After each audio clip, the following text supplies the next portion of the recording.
ज्ञानतिमिरान्धस्य ज्ञानञ्जनशलाकया चक्षुरुन्मीलितं येन तस्मै श्रीगुरुवे नमः। नमो विष्णुपादाय कृष्णप्रेष्ठाय भूतले श्रीमते भक्तिवेदान्त स्वामिनिति नामिने। नमस्ते सारस्वती देवे गौरवाणी प्रचारिणे निर्विशेष शून्यवादी पाश्चात्यदेशतारिण। नमो महावदन्याय कृष्णप्रेमप्रदायते कृष्णाय कृष्णचैतन्य नामने गौरतुसे नमः। जय श्री कृष्ण चैतन्य प्रभु नित्यानंद श्री अद्वैत गदाधर श्रीवासादि गौरभक्तवृंद। हरे Krishna Krishna Krishna Hare Hare Hare Ram Ram Ram Hare Hare. Hare Krishna. So we welcome everyone for today's discussion on Srimad Bhagavad Gita. So today we are discussing from second chapter, verse number 16. Yesterday and day before yesterday also we discussed from this verse. Na sato vidyate bhavo na bhavo vidyate satah ubhayorapi drishtvantas tvanayostat vadarshibhi.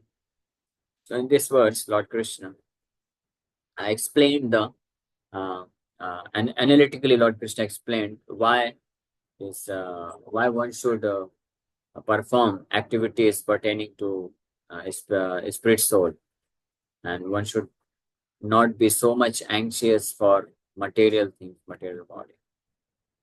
So those who are seers of the truth have concluded that of the non-existence, that means this material body, there is no endurance, and of the eternal, the soul, there is no change. This they have concluded by studying the nature of both. So those who are seers of the truth, Tattvadarshini, if at all we want to get complete and perfect understanding how to lead our life, we should approach a Tattvadarshi, those who are seers of the truth. It's just like if you want to go to a certain destination, you don't know the way, then whom should you approach? The person who knows the way, only he can show the way. Those who have gone through that particular those ways and those who know the destination. So we should approach them. If somebody who is like us, blind, who is like us, a stranger, he himself doesn't know the destination. So how he can guide us? But interestingly, in India, if you ask somebody where is this particular address, then nobody knows to say no. Even if he doesn't know, nobody knows to say no. At least some speculative idea he will give you. Even if he doesn't know, he will say, yeah, it may be you go 100 meters ahead, and he will start speaking hesitatingly. That means you understand that he doesn't know, because it is very awkward to say no in India. Similarly, about what how should we deal in this world? What should we do? You approach anyone, they will give all their different kinds of ideas.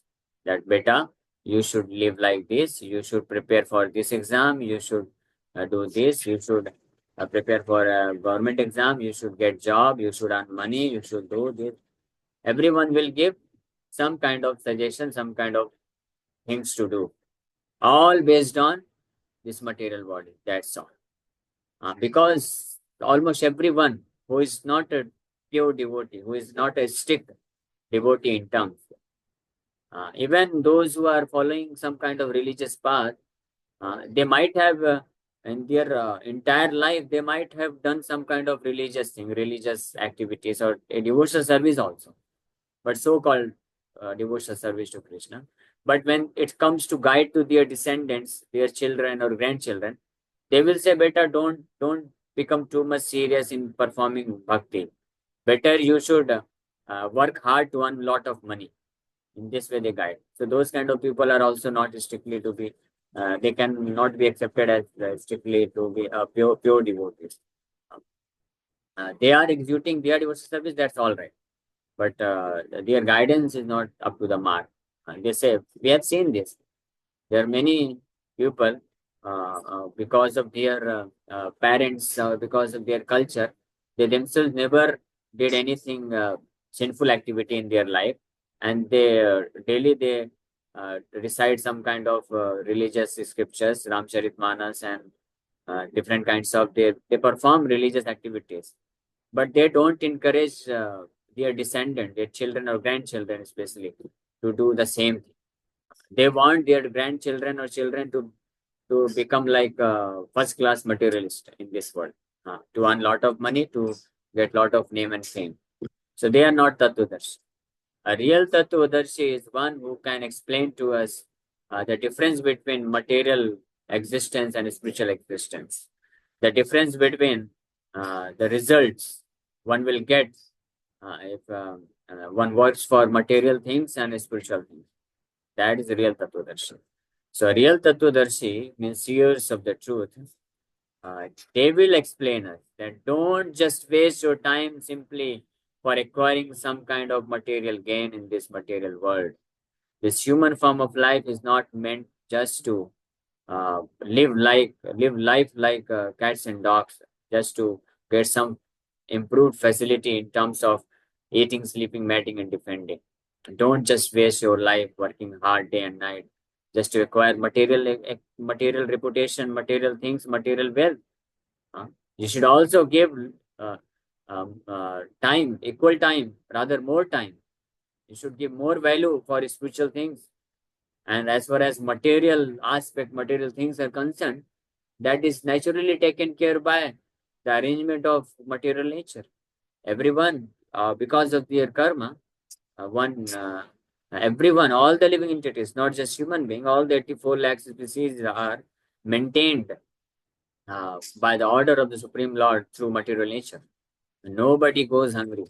It's only human beings who have taken the responsibility of themselves.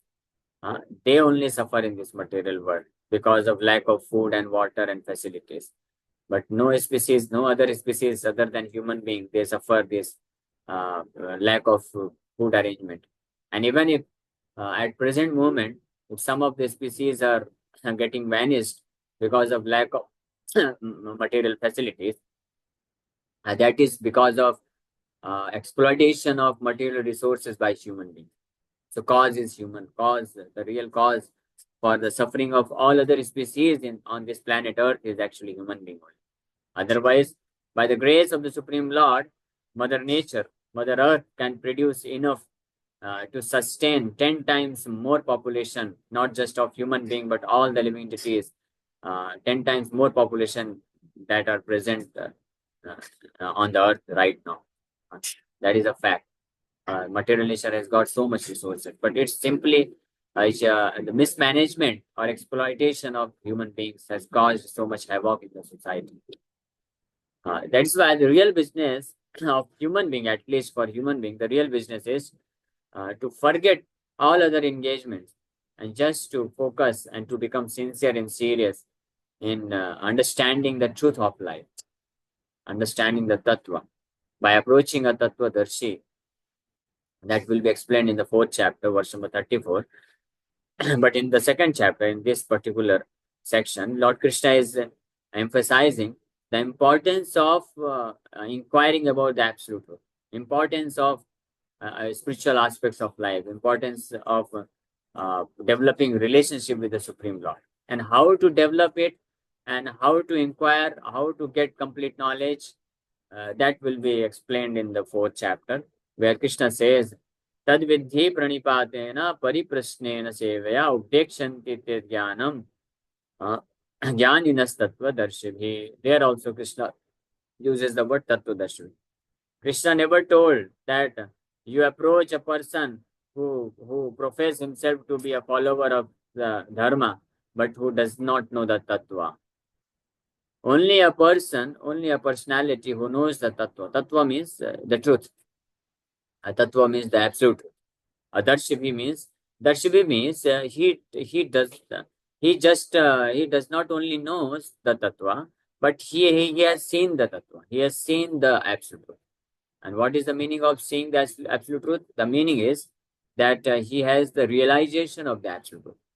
Absolute truth is the Supreme Personality of Godhead, Krishna, as explained in Srimad Bhagavatam, first verse. Om Namo Bhagavate Vasudevaya. It begins with this and ends with Satyam Parama Dhimahi.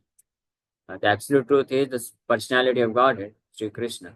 So one who has seen the Supreme Lord, seen means one who has realized the personality of Godhead, Sri Krishna. That means realization of the Supreme Lord means one who knows, one who has realized the name, fame, form, and activities of the Lord. Janma karma chame divyam evam jo vetti tatvata.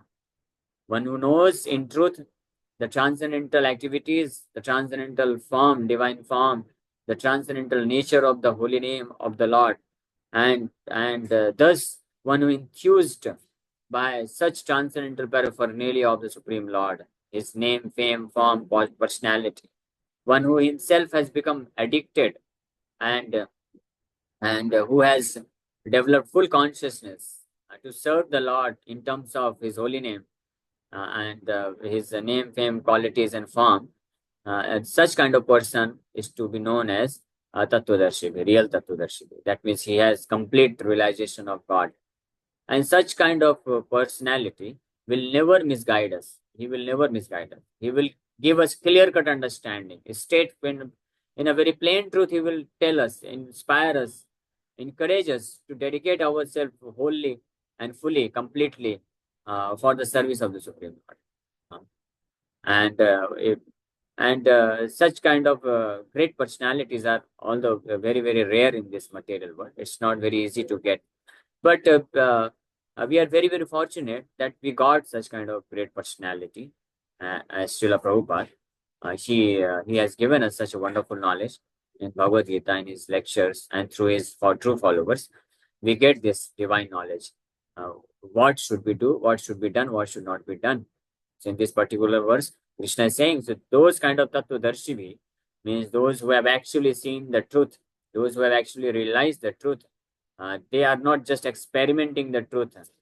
There are many people, even they read the scriptures, they read Bhagavad Gita also, but still they, in their whole life goes on with the experiments with the truth. So these kind of people cannot help us. Those who are still experimenting with the truth, those who are still not convinced about the conclusions of the scriptures. The conclusion of the scripture is that Krishna is the Supreme Personality of God. If a person who is reading Bhagavad Gita, but still is not able to come to the conclusion that Krishna is the Supreme Personality of Godhead, and the life's ultimate aim is to develop complete love and complete full surrender unto the lotus feet of the Supreme Lord Krishna, that kind of person is still he has not reached that real point. He has yet to work hard to reach to that particular point. He is still experimenting with the truth. Why is he still experimenting with the truth? Because he has not approached a bona fide spiritual master. In spite of so many times, a real sincere friend or a real devotee suggests him that you go and approach bona fide spiritual master. But because of too much false ego, he doesn't approach us. And that's why his entire life goes on just reading and going through the scriptures and not coming to the conclusion. But anyone who has got an acharya, that's why Vedic injunction is Acharyavan Purusho Veda. Who is person in knowledge?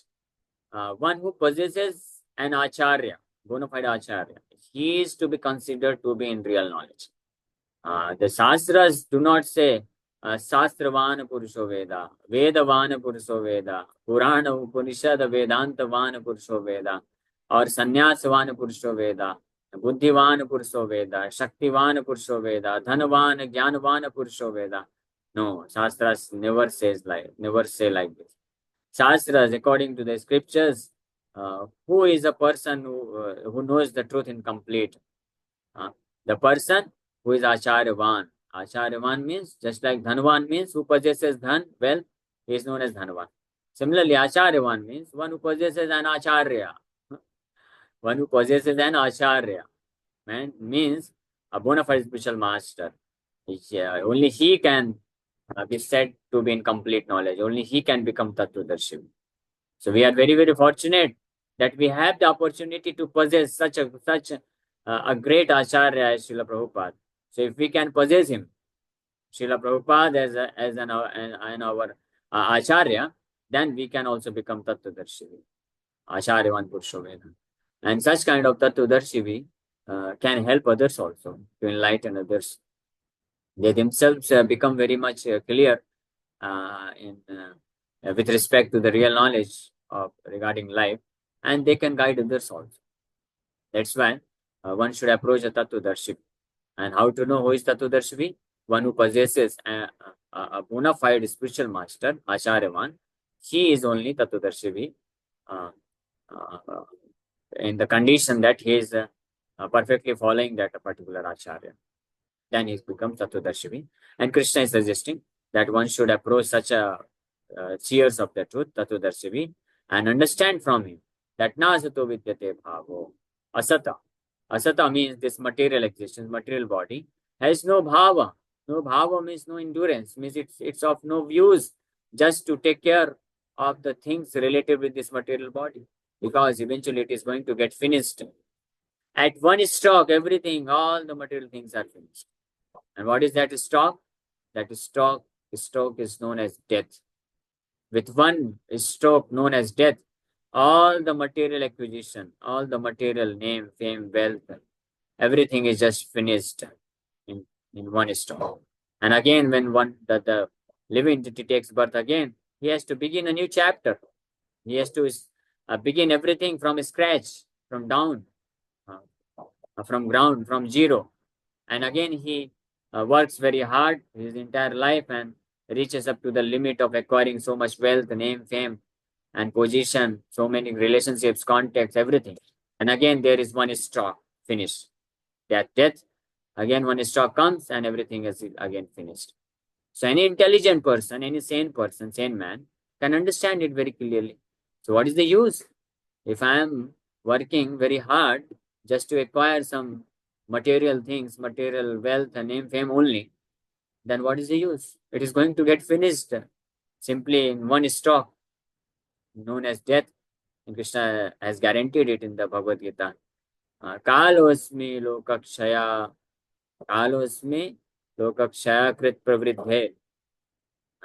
That I come as Kala, death personified, and I take away everything from the hands of all kinds of materialistic person, all kinds of atheistic person, demonic mentality, demonic person. So Krishna, so if one cannot accept Krishna as Syam Sundar, Krishna as Syam Sundar is very beautiful and very whoever comes in contact with Syam Sundar, he merges into great transcendental bliss. That is the nature of Syam Sundar, Shri Radha Syam Sundar. If you go to Vrindavan, in our ISKCON, Vrindavan Krishna Balram temple, in the middle there are deities of Krishna Balram, and right of the Krishna Balram, left of the Krishna Balram altar, we have deities of Shri Radha Syam Sundar. Very, very beautiful, gorgeous, beautiful decorated deities, Shri Radha Syam Sundar. So anyone who takes darshan of Shri Radha Syam Sundar, they merges into great spiritual bliss. So if you accept Syam Sundar, then you get great bliss. So those who are devotees, they take shelter of Syam Sundar.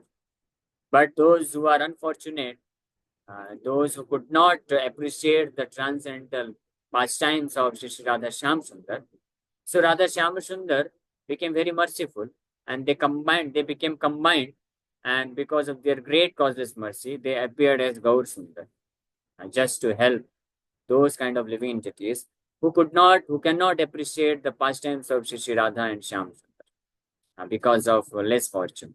Because in order to understand the pastimes of Radha and Krishna, one's heart must be completely clear of from all kinds of materialistic conception of life, all kinds of nasty, lusty desires. One should be free from all the anarthas. Then only one can appreciate the pastimes of Shri Radha and Krishna, Radha Syam Sundar. But most of the populace in this present age of Kali, they are not qualified. Heart is completely unclean. So out of great causeless mercy, Radha Syam Sundar, they became combined and they assumed one form and they became known, then he became as Gaur Sundar, Lord Sri Chaitanya Mahaprabhu. So those who are fortunate, even if they can, at least they can appreciate the beauty and pastimes and magnanimity of Bhagwan Gaur Sundar, then also they will become completely delivered from this material existence.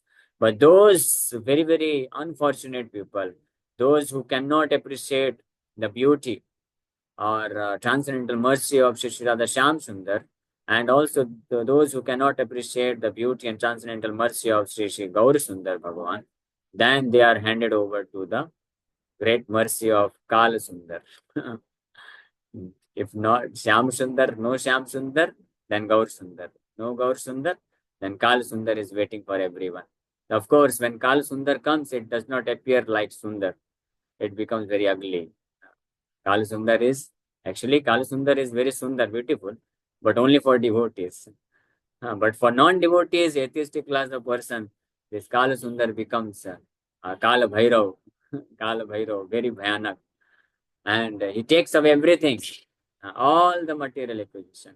That's why those people who work very hard, who have led their life very working very hard to acquire lots of money and developing lots of contacts, name, fame, and attachment, so many relatives and relationships. And then, as they come near to their death, then they start feeling so much anxiety, and they become very, very fearful. And at the last stop, when the day comes at the time of death, uh, so much pain and so much anxiety and so much fearfulness comes that sometimes it happens they even pass stool and urine on the bed. That is their condition.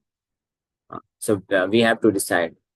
Uh, so should we lead our life in such a manner that when the Kal Sundar comes like Kal Bhairav, uh, with the thundering stalk in his hand, ready to kill us and ready to destroy all our material assets and then leave us just suffering. So, is it what we want in our life? If not, then we should accept the mercy of Shri Radha Shyam Sundar and Gaur Sundar. So, that is why those who are intelligent, so they understand it very much. Nasato vidyate bhavo. Asata means of material things. There is no bhav, no endurance, no value.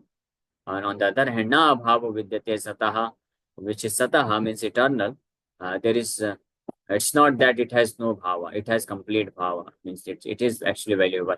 And ubhyorapi drishtavantas tvanyus tattvadarshvi. This has been, those who are seers of the truth, tattvadarshi, they have concluded like this after studying the nature of both. Just like last 3 days, we tried our best to analyze we tried our best to study the nature of both the things, material things and the spiritual things. So similarly, the Tattvadarshi business is to analyze like this and then become firmly convinced to act on the platform of the spiritual existence. So the purport Srila Prabhupada writes, there is no endurance of the changing body, that the body is changing every moment by the actions and reactions of the different cells is admitted by modern medical science, and thus growth and old age are taking place in the body. But the spirit soul exists permanent, remaining the same despite all changes of the body and the mind. That is the difference between matter and spirit. By nature, the body is ever changing and the soul is eternal. This conclusion is established by all classes of seers of the truth, both impersonalists and personalists. In the Vishnu Puran, it is stated that Vishnu and his abodes all have self-illuminated spiritual existence. Jyotim Shi Vishnu Bhuvanani Vishnu. The words existent and non-existent refer only to spirit and matter. That is the version of all seers of the truth. So all kinds of spiritualists, transcendentalists, whether first class, second class, or third class spiritualists, all classes of transcendentalists, impersonalists as well as personalists, they have concluded this, that the spirit soul, spiritual things are eternal, unchangeable. And on the other hand, the material things, material body and matter, it is ever changing, keep changing. Every moment, the material things are changing. You cook something, and as soon as you finish the cooking, immediately next moment, the cooked item gets it starts degrading, and after 2, 3, 4, 5, 6, 7, 8 hours, it becomes very dry and pale and no more nice to eat. So every all material. everything. That is the nature. It is ever changing. It keeps changing. So that is why one should not get bewildered with the glamour of this material world. So this is the beginning of the instruction of the Lord to the living entities who are bewildered by the influence of ignorance. Just to remove the ignorance, the Lord has started speaking very straightforwardly. In plain truth, Krishna is explaining the difference between matter and spirit so that our ignorance can be destroyed and we may become fixed up in our real position, constitutional position of being a spirit soul and act on that platform. And we may be able to give up the influence of mind.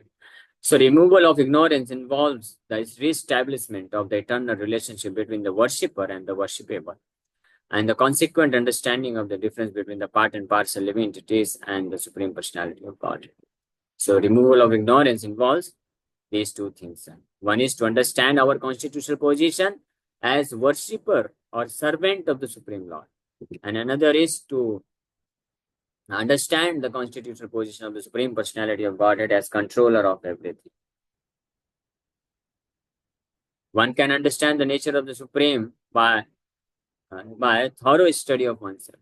The difference between oneself and the Supreme being understood as the relationship between the part and the whole.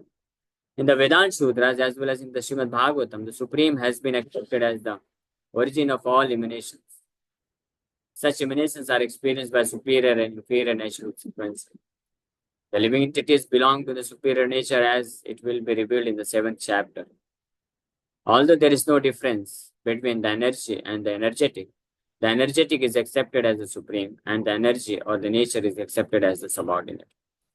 The living entities therefore are always subordinate to the Supreme Lord, as in the case of the master and the servant or the teacher and the taught. Such clear knowledge is impossible to understand under the spell of ignorance. And to drive away such ignorance, the Lord teaches the Bhagavad Gita for the enlightenment of all living entities for all time.